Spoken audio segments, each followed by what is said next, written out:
All right, well, welcome back to the Lions Den Academy as we are doing our series on spiritual gifts, where I really take time to interview certain individuals that are displaying evidences of having a certain gift in their life. And as we come to the gift of serving, there's really two individuals I could narrow it down to. Devon Caldwell here and Gary Fitzer. And both, I think they really end up serving in a unique, distinct way from one another, but it is all coming from a servant's heart. So welcome to the show, guys.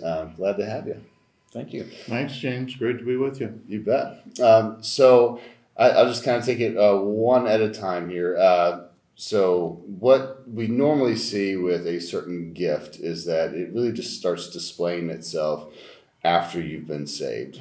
So one of the key questions I like to start off with is kind of where you were at when you got saved, and how did this gift really start speaking into your life and you feeling that you're really called to it? Whoever wants to go first. I'll go. So basically, I mean, I've been a Christ follower my whole life, but I can't really say that I was really, really saved till kind of I hit rock bottom probably 3 years ago.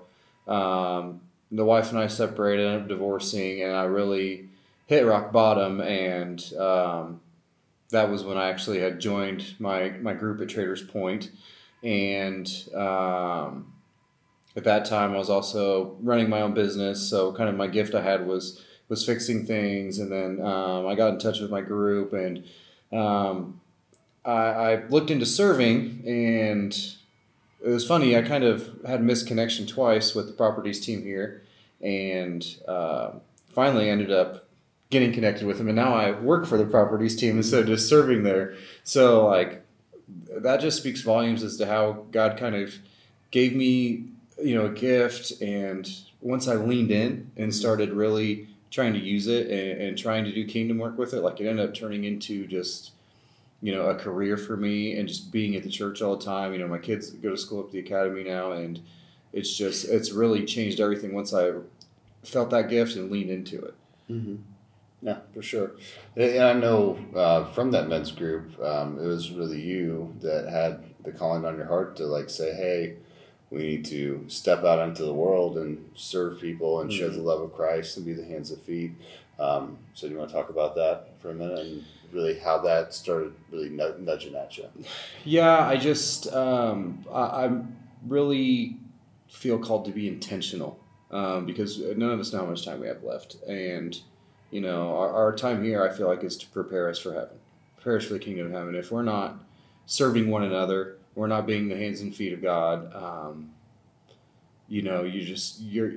I feel like you're not really on fire enough yet. But sometimes you got to lead people and kind of show them, like, hey, if you serve, it helps to fill your cup. It's not always just you pouring out and serving, and people look at it as such a hill to climb or a task to do. But really, it's, you go do it. The camaraderie of doing it with others is there. The fellowship is there.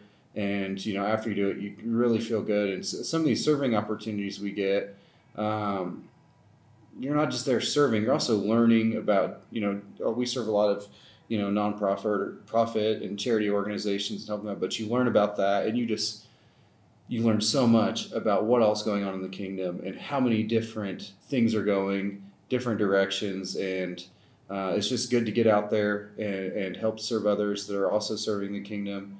And once you kind of instill that in people and they kind of feel like, hey, I'm making a difference, and this helps to fill my cup, and it motivates me. I feel like people kind of cling on to that, but it takes a while for people. Some people do it just because they just have never done it and they don't know how.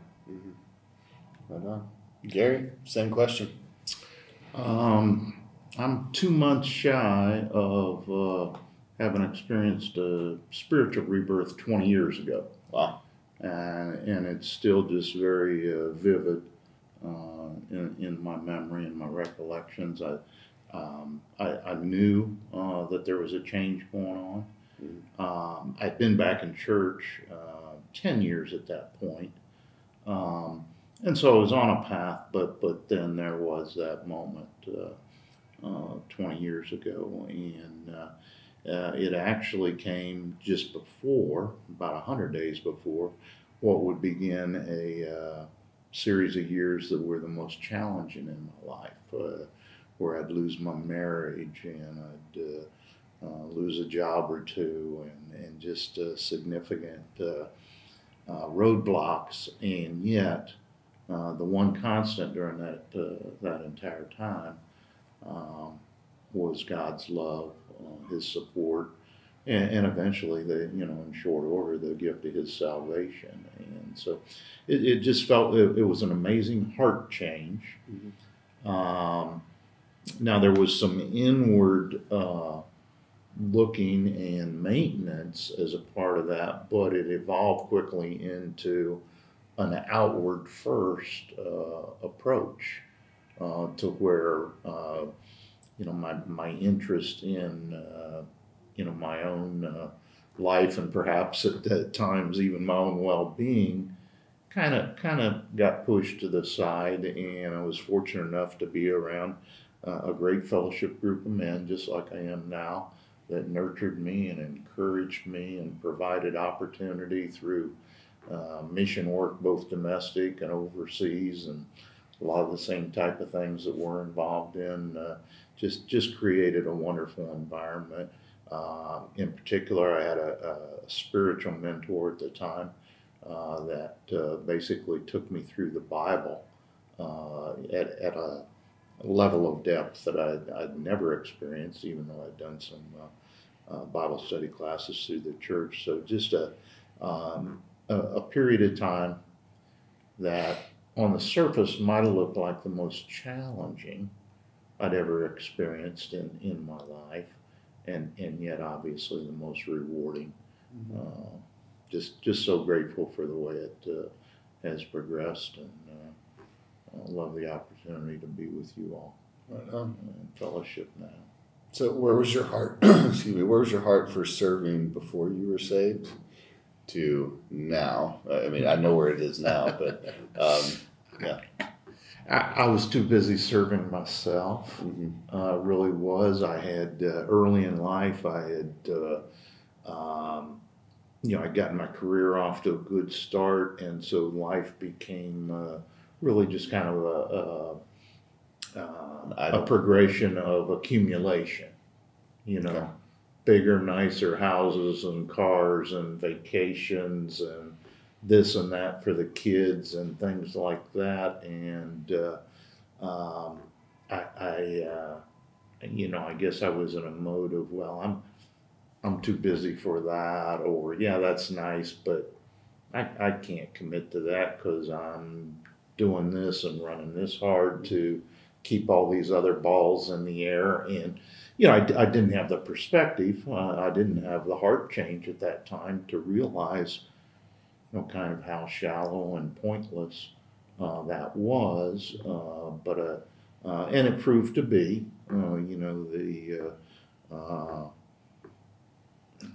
the house built on sand, not rock. Mm-hmm. And but again, I'm grateful for having experienced it. I would, there were again several years of challenge, of pain, of years of challenge that I would not trade any of that because I feel it was instrumental in getting me to the point where I am today, where there's a focus on Christ and a walk that provides me great peace and encouragement that I never knew before, as I was not just in the world but of the world.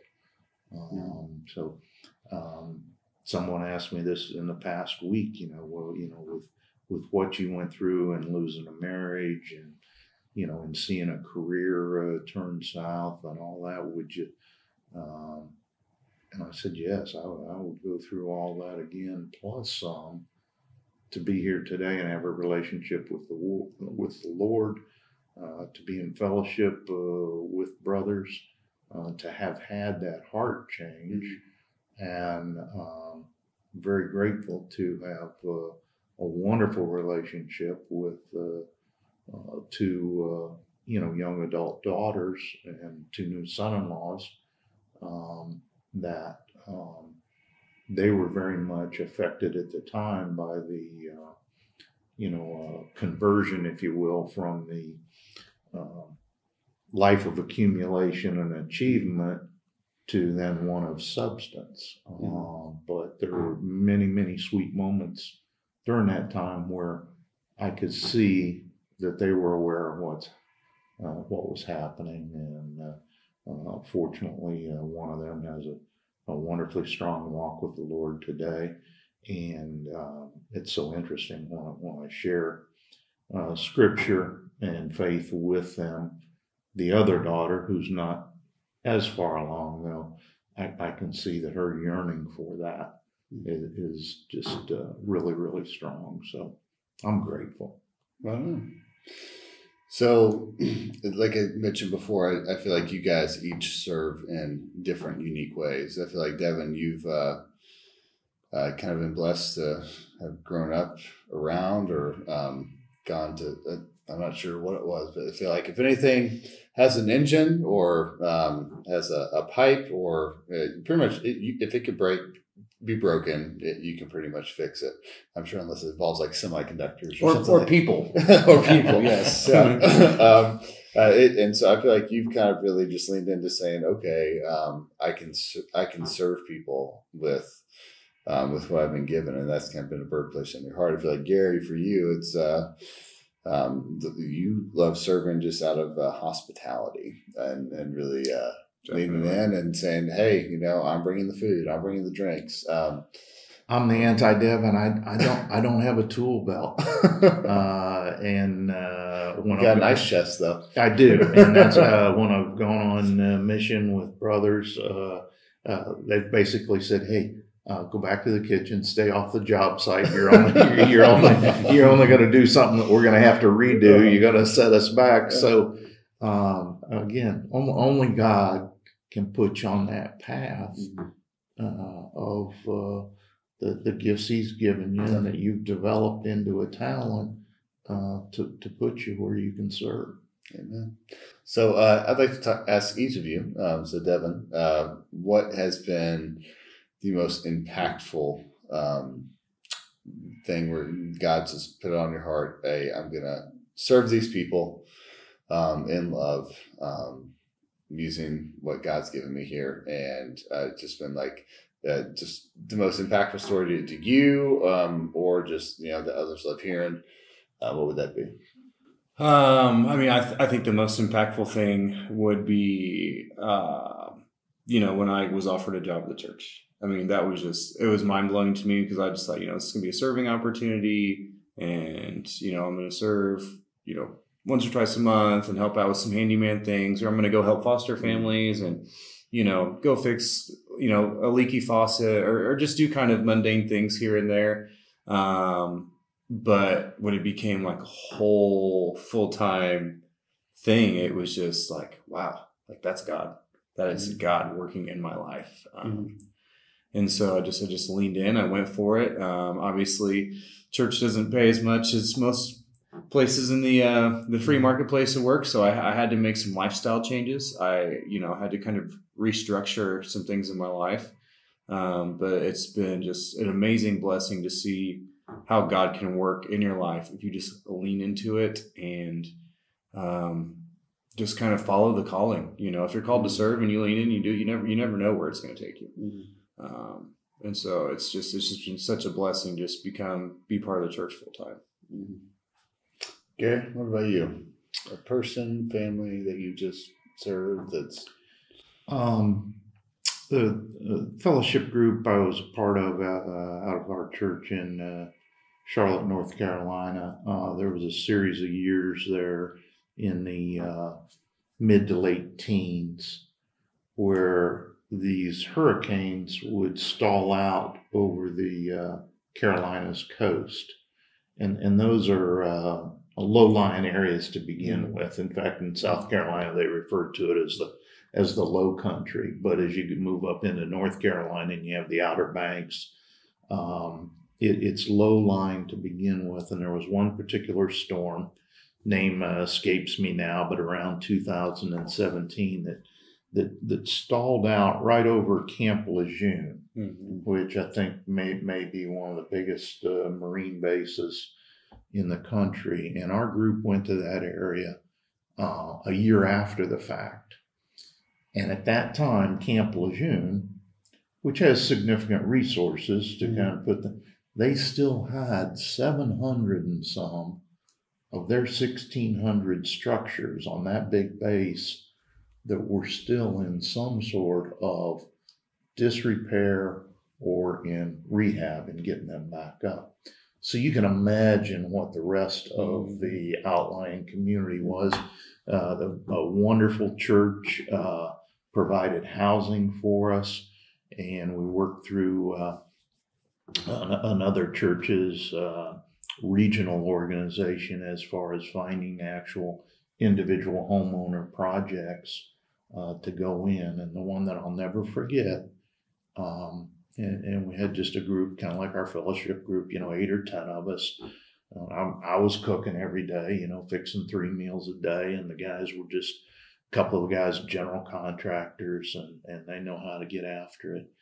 And in that week, they took a homeowner's place that had been devastated by the storm and stripped it down to the studs, to the point where then we left on Saturday afternoon, and on Monday, the Marines were coming in their hazmat gear to then get at the subflooring and all the places where the dangerous mold, what was that, black mold, all that, and the organization that helped fund us, besides what we did with our own fundraising, had told us from an economic standpoint, the decision would have been, we're not going to try and rehab that. We're going to level that and start anew. This homeowner had been through multiple generations of kids and grandkids that they had brought in and raised, and despite the devastating look and the reality of what had happened to that property, it was utmost importance to them to see that rebuilt. And so just that 1 week we were there on that one property, and seeing the turnaround there to where that homeowner could see, okay, we've kind of hit rock bottom here. I guess when you got, you guys would know more about this. When you see just the studs showing, you can only go up from there. And so I look at pictures of that trip all the time, and it just so it was a beautiful week. We were one of our guys was an especially notorious sleeper or snorer, and so we finally found a kind of a closet or a storage room that held some of the computer equipment, and we got him to move his cot into that room while the rest of us were kind of sleeping in a little mini auditorium of the church that housed us. But that was really beautiful down there in that neck of the woods. Good people. And they kept you away from any tools, right? Oh, absolutely. Yeah, it was, so yeah, deeply gratified. So, kind of the last sort of topic I want to address is, and this is kind of a unique one, unique gift, I should say, because, one of the last questions I always like to ask is, so if anyone feels that, they have the gift of serving or the gift of X, Y, or Z, based on which gift we're talking about, what kind of recommendations would you have for them as far as how to really lean into that, how to develop it? I feel like serving is a unique one in the sense that pretty much in any of the other gifts, you're able to serve out of it. But I feel like the serving aspect of it is really just what's being put on your heart as saying, hey, like, I need to do this. I need to help out in any way that I can. So that being said, what is really your encouragement as far as having people lean into serving, since I feel like that's a gift that pretty much everyone can and should lean into, at least in some degree. And I know, Devon, you definitely feel that way 100%. Yeah, definitely. So the main thing I have is if you feel the calling, if you want to serve, don't put such a high level on it. Like, I have to go to Wheeler Mission, or I have to serve the church. It's like, serve your community, serve your neighbors, serve your spouse, serve your children. Start in your home. I mean, that's your first ministry, right? So if you can find a way to serve those that are directly connected to you, they are going to support you when you want to do other things and serve and get bigger and bigger. But it's like, you can't get to point 100 without getting to point 1. So if you want to serve immediately what's around you, and the rest will follow. It'll just turn into something that it just grows like fire once you start doing it. Once you have the servant's heart and the servant's mindset, and you start putting those things into action, it will grow. Mm-hmm.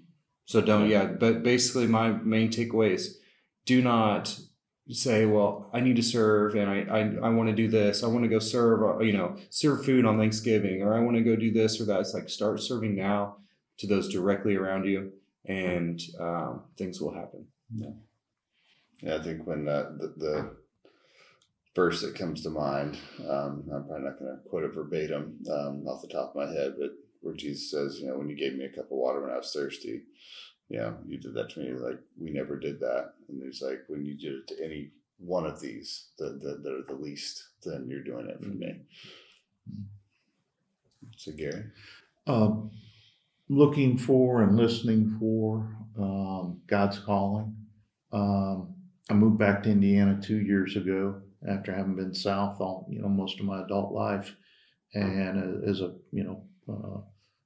so gratefully found the church, and began to be in fellowship. I'm sure I had an agenda from my food service. And so I would ask people at worship that I'd meet, well, what about, what do y'all have going on, from a way of food service, where could I fit in? And very clearly, the answer that came back was, well, we need help with kids. Mm-hmm. So right away, I didn't dismiss my agenda of food. I think there'll be, and there's been talk of some possible opportunities there. But in our big growing church, and with so many young families, the need was to help with the kids ministry on worship mornings, where the kids have their own worship that need volunteers there. So I just, I realized, well, that's where God's pointing me now. And so I would just encourage everyone to listen for and look for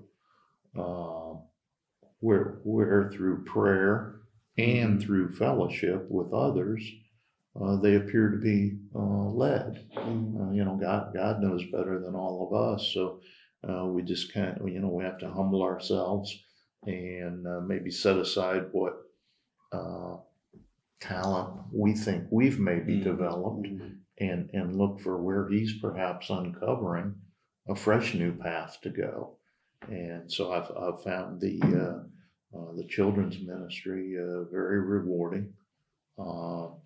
And as I age and begin to experience some physical challenges, I just I'll contemplate and pray and hope to receive guidance and a calling on where that might eventually take me, on down the road.